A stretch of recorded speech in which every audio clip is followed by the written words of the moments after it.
In today's video, I'm going to teach you how to whitelist an email address in iCloud Mail. If important messages keep slipping into your junk folder, this walkthrough will help you make sure they land in your inbox where they belong. Here's the key idea up front.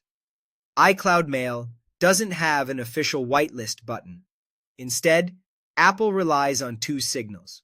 First, people in your contacts are treated as trusted senders. Second, when you move a message out of junk, you're training the filter that it's not spam. Using both gives you the best results. Let's start with the easiest method, which I recommend for most situations. Go to iCloud.com in your web browser and sign in. Open Contacts.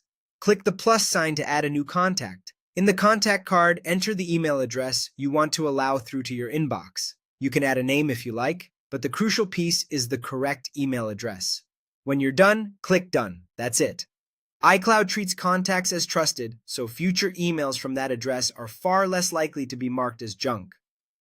This change syncs with your Apple ID, so it helps across devices signed in with the same account. A quick tip here. Double-check the spelling of the address because even a small typo can prevent this from working. If messages from this sender are already landing in your junk folder, take a slightly stronger two-step approach. First, open your junk folder in iCloud Mail, select the message you want to keep, and move it to your inbox. This teaches iCloud that the message isn't junk and helps improve the filter over time. Next, add that sender to your contacts, just like before. Doing both reinforces the trust signal, so future messages are more likely to arrive in your inbox instead of junk. A few important reminders as you use this.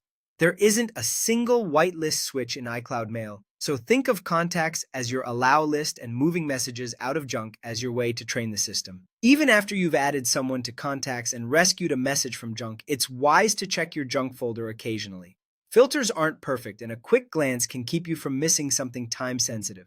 Also, only move legitimate messages out of junk. If a message truly looks suspicious, leave it there and avoid interacting with it. Follow these steps and you'll give iCloud Mail the clearest possible signal about the senders you trust, helping keep important email front and center in your inbox.